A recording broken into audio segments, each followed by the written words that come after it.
Olá pessoal, este é mais um ShoujoCast e é mais uma análise de um episódio de Watashi no Shawase na Kekkon, série da Netflix. O 9º episódio foi exibido hoje e foi um episódio que qualitativamente foi melhor que o episódio 8, que eu acho que até agora foi o episódio talvez mais fraco da série, né? No geral, eu diria, apesar de ter alguns bons momentos. Então o episódio 9 é um episódio que me deixou com sentimentos assim meio controvertidos, porque ele teve momentos muito bons, inclusive sequências criadas para o episódio, mas teve uma omissão realmente muito complicada, né, que eu vou precisar comentar. Então, se você não está assistindo a série ou se você caiu aqui por acaso, recomendo que você, se tiver a Netflix ou por outros canais que sejam, né, procure a série, que é uma série que está fazendo muito sucesso e ela tem como sua história ponto de partida o seguinte: nós temos uma moça chamada Miyu Saimori, ela tem 19 anos, ela é a nossa protagonista. Nós estamos num Japão de história alternativa, no início do século XX, não sabemos bem quando. A Miyu, ela nasceu em uma família poderosa, uma família aristocrática, mas ela nasceu de um casamento arranjado para produzir uma criança que tivesse um poder especial, um dom. Porque nesse Japão alternativo, há famílias que têm poderes especiais, essas famílias têm a responsabilidade de proteger o Japão de seres, né, ameaçadores, problemáticos, chamados de grotesqueris, que são os yokai de outras séries. E o pai da Miyu foi obrigado a um casamento que ele não queria, porque ele tinha uma mulher que ele amava, mas ele teve que casar com a mãe da protagonista, e no final das contas a Miyu nasceu sem poderes, e o pai ficou profundamente decepcionado e rejeita essa menina. A mãe da Miyu morre, ele casa de novo com a mulher que ele amava, e essa mulher tem uma filha que tem o dom. E a Miyu passa a ser tratada, né, como alguém que não tem valor nenhum, abaixo da criadagem da casa. Ela é a nossa Cinderela. No momento em que começa a história, o pai a chama junto com a sua irmã caçula. A Miyu tem 19, a Kaia, que é a caçula, tem 16, e comunica que as duas vão se casar. A Miyu até imagina que poderia ser com o vizinho, ela torce para isso, que é o Koji, que é o único sujeito que a trata bem, mas no final das contas o pai anuncia que o Koji vai ser noivo da Kaia e que a Miyu vai ser enviada para a casa do Kyoka Kudo, que é um sujeito de uma família ainda mais poderosa que a dela, e que comanda exatamente a divisão do exército japonês que luta contra as tais grotesqueries. E o Kyoka, ele tinha uma péssima fama de mandar embora todas as noivas, mas a Miyu não pode voltar para casa, ela precisa tornar aquele casamento um casamento feliz. Então o nome da série é Casamento Feliz, né? O Meu Casamento Feliz. E já aconteceu muita coisa, a série já passou da metade. A Miyu, ela começa, né, a ter pesadelos muito complicados, uns 2 capítulos atrás. E o Kyoka, ele se preocupa muito porque ele percebe o sofrimento que ela tem, e esses pesadelos ele também sabe que são pesadelos ligados a alguma forma de poder, mas a casa dele, ela é toda cheia, né, de proteções mágicas. Então por qual motivo a Miyu estaria tendo, né, esses sonhos? Neste capítulo, ele conversa com a sua irmã, que é a Hazuki. Hazuki, no capítulo anterior, ela foi chamada, né, para dar instruções para a Miyu, para que a Miyu pudesse se educar, né, e se tornar uma dama digna de se casar com o irmão dela. Não que eles dois não achem a Miyu digna, é a Miyu que não se considera digna, porque a Miyu, ela foi criada, né, para se sentir sem importância nenhuma, sem valor algum, e ela tenta fazer o melhor para que ela possa se tornar alguém digno de, né? Mesmo que ela não ache que seja capaz, ela precisa aprender coisas. Ela não domina bem a escrita, ela não domina bem a etiqueta, ela não domina bem a arte da conversação. Então no capítulo 7, ela pede permissão ao Kyoka para estudar, e o Kyoka chama a irmã dele para lhe ensinar. Então o Kyoka está conversando com a Hazuki em uma cena que foi criada para o episódio, mas que ela tenta, né, traduzir discussões que estão no livro, mas só na cabeça do Kyoka ou na voz do narrador da série, do que ele acha que está acontecendo com a Mio, né? Porque a Mio passou mal na rua no episódio passado e agora ele volta desesperado para saber o que está acontecendo, e ele acha que isso pode ter alguma coisa a ver com, mesmo ela não tendo dons, com o fato dela pertencer a uma família muito poderosa e com dons muito característicos que são os Usuba, melhor dizendo. E também neste episódio nós vamos ter o trabalho do detetive, né? E o Kyoka finalmente consegue chegar ao ponto em que ele entende, né, por qual motivo ele não consegue achar traço da mãe da Mio. Mas aí vocês veem o episódio e chegam a essa questão. Esta cena dele, né, do Kyoka com a Hazuki, ele é muito bom para mostrar o vínculo que existe entre esses irmãos, que são muito diferentes, né? A Hazuki é muito expansiva e o Kyoka, ele é muito introspectivo, e os dois, ao mesmo tempo que eles parecem não combinar, eles aprenderam a trabalhar sempre juntos, a estarem juntos e se amam muito. E, claro, se você continua a leitura, vai parar no livro 3, eu terminei de ler o livro 3, vou colocar o link da resenha que eu escrevi, e teve gente que pediu que eu gravasse um vídeo sobre o livro 3. Se vocês quiserem, deixem nos comentários e eu gravo, não tem problema. Mas veja só, né, no livro 3, acho que quando a gente conhece o pai e a mãe do Kyoka e da Hazuki, a gente entende porque esses dois irmãos desesperadamente tenham que se unir. Então, assim, foi uma cena em que o Kyoka coloca para fora as suas dúvidas, as suas angústias em relação a Mio, e a gente vê o elo que ele tem com a irmã.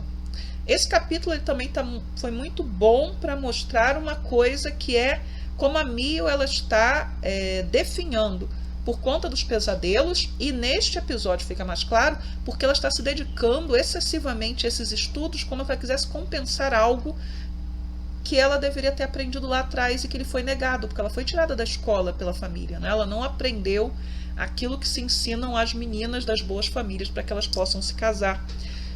E foi uma pena que o pessoal que fez o anime não colocou a Mio com esta mesma aparência esquálida lá no início, né? Porque a gente teria aquele início quando ela chega na casa do Kyoka, numa situação muito lastimável, fisicamente lastimável até, e ela vai florescendo, ela vai melhorando, ela vai se tornando a moça bonita e feliz, né, por estar ali sendo amada, e agora, quando ela está nessa tensão muito grande, ela começa a definhar de novo.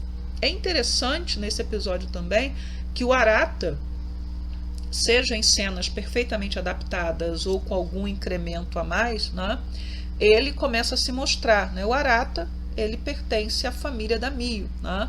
Vai ser revelado no episódio que vem quais são os laços reais entre eles, mas isso já está anunciado, e ele consegue meio que semear a discórdia já no final do episódio entre a Mio e Kyoka. Mas uma coisa que o episódio faz é tirar do Kyoka um peso, né, que ele tem no livro, em que ele também tem dificuldades. Ele meio que culpa a Mio por não confiar a ele as suas angústias, os seus medos, mas ele também não sabe como se expressar, como expressar de forma adequada os seus sentimentos. E o episódio ele dá um enfoque muito grande, a forma como o Kyoka ele mostra que está, né, preocupado com ela, que quer que ela se expresse. E aí desaparece algo que acontece no livro. Ele a trata, né, de uma certa maneira, de forma muito ríspida, na cena que precede o final, né? E quando terminamos, a Mio está desmaiada, mas eu não tive tempo de voltar exatamente a essa cena no livro, mas quando ele a leva no carro, no livro, ela está acordada, ele meio que a obriga a ir com ele. Então é o momento em que ele é ríspido, ele é grosseiro, e no episódio que vem, se mantiverem o livro, e talvez não mantenham o que está no livro, ele vai fazer uma coisa extremamente desagradável, e que é por isso que eu falei que vai chegar um momento, né, que as pessoas vão ter um pouco de raiva dele. Mas nesse episódio, ele meio que aliviaram um pouquinho a barra do Kyoka, né, a incapacidade dele, porque ele também está amadurecendo emocionalmente, né? Não é só a Mio, ele também. Em contrapartida, uma cena do livro que foi adaptada ficou belíssima, né? Que é a cena quando quando ela leva chá para ele está sentado na varanda e sim, ele pede, ó, confia em mim, né? E neste episódio, mesmo a Mio estando numa situação, né, de meio esquálida, né, com seu rosto abatido, de novo, eles foram desenhados de uma maneira muito bonita. Eles estavam muito bonitos os dois. Porque no episódio passado eu achei que o traço caiu um pouco, no episódio 8. E nesse episódio, tanto a Mio quanto o Kyoka estão lindos, né? Mas enfim, então houve esta cena que existe no livro, que é a cena da varanda do chá, que é à noite, foi muito boa. A cena da conversa do Kyoka com a Hazuki foi também muito boa e foi inventada para. Teve as cenas com Arata, também foram boas, inclusive a cena em que ele vai lá, né, e ele fala com a Mio, né, meio que tentando também semear a discórdia em relação ao Kyoka, mas culpando o Kyoka, né, pelo estado físico e mental da Mio, né, ele chega lá de intrometido na casa, também foi uma excelente cena. Houve cenas, né, que foram inventadas para o episódio, encheção de linguiça, o camponês atacado pelas grotesquerias, aquela reunião em que tem o Godo, o chefe do Kyoka, que eu não lembro o nome dele, né, o Kazushi, que é o irmão do Koji, conversando estratégias, e o Arata também, que ele está ali entre eles como um representante mandado pelo imperador, de quem o Kyoka desconfia muito. Mas o problema do episódio, e é preciso falar porque ele foi um problema muito sério, é que finalmente nós temos ali contado por que o casamento da Hazuki não deu certo, né? Estão a Yurie, Mio e Hazuki almoçando, é elogiado o talento culinário da Mio, e a Hazuki começa a falar de como ela não era competente nas prendas domésticas, especialmente em cozinhar, que ela tinha excelentes notas na escola, mas a nota dela em cozinha derrubava a média geral. Isso ela fala em detalhes no livro, e aí ela vai contando por que o casamento dela não deu certo. E aí a gente tem um problema pelo seguinte: no anime, a Hazuki diz, casei com 17 anos, meu marido era 10 anos mais velho, mas era um bom homem, etc e tal. Eu era muito imatura. Isso não está no livro. Ela não diz que era imatura, 17 anos, idade de casamento. A mãe do Kyoka vai dizer que a Mio é velha porque ela está casando com 19 anos no livro 3, enfim. E aí ela vai dizer que teve problemas com a sua família porque ela não sabia cozinhar direito e por isso ela era recriminada pela sogra, e ela discutia e brigava com o marido.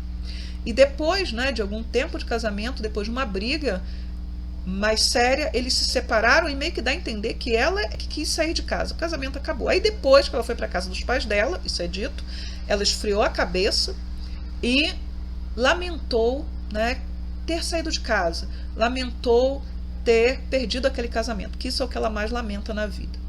Então isso ela conversando com a Mio no episódio. Muito bem, temos problemas aí nessa adaptação, e é um problema sério. Por quê?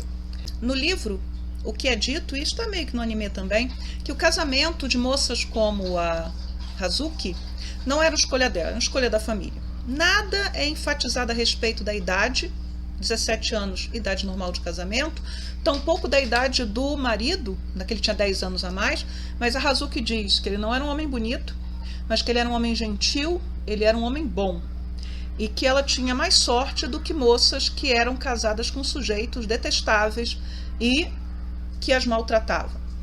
O que é estabelecido é que este homem era muito bom, a tratava muito bem, e ela faz questão de enfatizar que eles nunca brigaram, mas que ela era sempre, né, desqualificada pela mãe dele. Então, primeiro por não saber cozinhar, não saber as prendas domésticas como deveria, mesmo tendo criadas para fazer o trabalho, a sogra deveria exigir que ela fizesse, e ela começa a ter tristeza profunda, a chorar. São sintomas de depressão, isso está evidente na narrativa do livro. Depois nasce o filho, e por ela ter um menino, a situação fica mais calma por algum tempo, todos ficam felizes, mas depois a carga volta sobre ela. E aí todos os dias que o marido chegava do trabalho, ela chorava e chorava, até que ele mesmo diz: olha, você está sofrendo muito, vamos acabar, esse casamento não deu certo. Ninguém no livro, a culpa não é dela, ela não tem escolha. Ela está em uma sociedade patriarcal em que o marido define se um casamento continua ou não.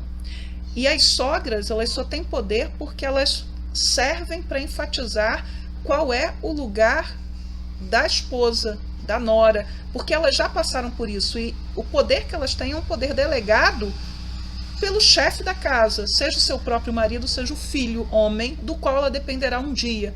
Então ela tem que fazer o melhor para garantir a bondade dele. E o marido da Hazuki, apesar de ser um homem maduro, 10 anos mais velho que ela, ele não consegue se impor. Ele fica incondicionalmente com a família. E ela é que vai embora. Só que ao ir embora, ela tem que abrir mão do filho. O filho, na maioria das culturas patriarcais, ele é do marido. Ele continua a linhagem do pai. No caso, e há mangás que mostram isso, animes que mostram isso, quando você tem um menino e uma menina, se a família é pobre principalmente, e a esposa é mandada embora, ou mesmo há uma situação de viuvez, a esposa vai embora, a viúva vai embora, deixam às vezes que ela leve a menina, mas nunca o menino é do pai. Então o que a Hazuki lamenta no livro não é que ela errou ao aceitar o divórcio, ou que ela errou ao brigar com o marido. Ela lamenta ter que deixar para trás o filho. Ela até diz, né, que ela sabe que tem defeitos, né, mas que ela lamenta tudo o que aconteceu. Então acho que o anime errou feio e está errando com a Hazuki, desde tentar colocá-la quase como uma cabeça de vento, quando ela não é uma cabeça de vento, até no figurino totalmente descompassado. Eu imaginava que eu colocá-la como uma mulher elegante dos anos 1920, e pela descrição do livro, das roupas do livro, de como ela se veste no livro, e fica uma mistura de décadas de 1930, 1940, e até agora ela não se apresentou com nenhuma roupa que fosse efetivamente bonita comparada com os kimonos que são apresentados. Eu já não gosto do cabelo, que é um cabelo moderno, que está sendo inserido lá atrás, para dialogar com o tipo de cabelo que temos hoje em dia, no Japão, enfim, mas não gosto. Pessoal, é isso. Vou parar por aqui. Falei demais, queria um episódio mais curto, não consegui de novo. Obrigada a todos que comentaram, todas em sua maioria, que comentaram. Espero que esse episódio tenha sido satisfatório para vocês. Para mim foi, mas com essa grande ressalva.